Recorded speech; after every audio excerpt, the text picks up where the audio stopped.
یہ 1972 میں راولپنڈی کے چکلالہ ایئرپورٹ پر ملک کے حکومتی اور اپوزیشن کے سرکردہ رہنما خان عبدالولی، مولانا مفتی محمود شاہ، احمد نورانی، پروفیسر غفور احمد، سردار شوکت حیات، گورنر، وزیر اعلیٰ وفاقی اور صوبائی وزیر بیوروکریٹ بڑی تعداد میں موجود تھے، جو ملک کے صدر ذوالفقار علی بھٹو کو ہندوستان روانگی کے وقت ملی یکجہتی، اتفاق اور اعتماد کے ساتھ رخصت کر رہے تھے، تاکہ بھارت کو معلوم ہو کہ ایک بڑا سانحہ جو بنگلہ دیش کی صورت میں واقع پذیر ہوا تھا، اس کے علاوہ 5,000 مربع میل علاقہ، 93,000 جنگی قیدی جو بھارت کے قبضے میں تھے، کے باوجود یہ قوم اب ایک چٹان کی طرح متحد قوم ہے اور اب یہاں فوجی نہیں، عوامی حکومت ہے۔ قائد عوام ذوالفقار علی بھٹو تمام لیڈروں سے گلے ملے اور تمام کے اعتماد اور دعاؤں سے رخصت ہوئے۔ اگلے دن شملہ میں مذاکرات کی میز سج گئی۔ پاکستانی وفد کی قیادت چیئرمین ذوالفقار علی بھٹو کر رہے تھے، جو نیلے لکیردار سوٹ میں ملبوس تھے، جبکہ بھارتی وفد کی سربراہی اندرا گاندھی کر رہی تھیں، جو بنارسی کی ساڑی میں ملبوس تھیں۔ بھارتی وفد کا غرور اور تکبر دیکھنے والا تھا، کیونکہ وہ 71 کی جنگ کے فاتح تھے، جبکہ ذوالفقار علی بھٹو خالی ہاتھ تھے۔ مذاکرات کئی گھنٹے جاری رہے، بات کبھی بنتی اور کبھی بگڑ جاتی تھی۔ بھارت کشمیر سے دستبردار ہونے اور بنگلہ دیش تسلیم کرنے پر اڑا ہوا تھا، جبکہ پاکستان دونوں باتوں کے لیے تیار نہیں۔ پاکستان اپنے علاقے اور قیدیوں کی باعزت واپسی چاہتا تھا۔ وفود کے چہرے پر مایوسی تھی۔ دنیا بھر کے اخبار نویس انتظار میں تھے کہ کیا ہوتا ہے کہ اچانک ذوالفقار علی بھٹو اندرا گاندھی کو لان میں ایک طرف لے جا کر گفتگو کر رہے تھے۔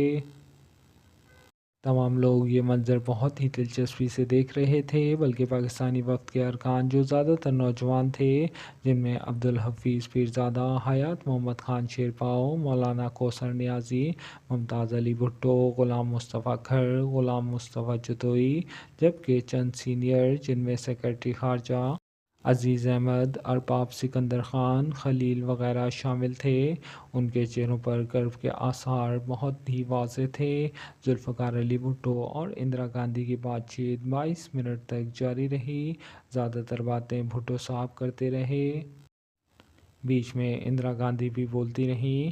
اندرا گاندھی نے سر اٹھا کر ذوالفقار علی بھٹو کی طرف دیکھا اور مثبت انداز میں سر ہلایا، اور پھر ذوالفقار علی بھٹو کے چہرے پہ فاتحانہ مسکراہٹ آ گئی۔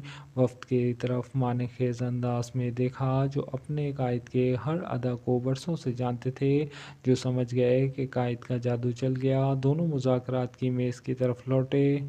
ڈرافٹ کی تیاری شروع ہو گئی۔ 93,000 قیدی رہا ہوں گے، 5,000 مربع میل علاقہ واپس ہوگا، کشمیر متنازع علاقہ ہوگا، میدان جنگ میں ہاری ہوئی بازی مذاکرات کی میز پر دلیل کے بادشاہ ذوالفقار علی بھٹو نے جیت لی تھی۔ پاکستان میں جشن کا سماں تھا، جنگی قیدیوں کے گھروں پر عید کا چاند اتر گیا تھا، مقبوضہ علاقوں کے لوگ اپنے پیاروں سے ملنے کے لیے بے تاب تھے، اور اگلے دن راولپنڈی ایئرپورٹ پر لاکھوں لوگ اپنے محبوب قائد کو والہانہ انداز میں خوش آمدید کے لیے دیوانہ وار جا رہے تھے۔ پھر بھی اتنے تھوڑے عرصے میں بے پناہ خدمات، پاکستان کو ایٹمی طاقت بنانا، اسٹیل مل کراچی، ایٹمی ری ایکٹر دینا، ہیوی میکینیکل کمپلیکس ٹیکسلا۔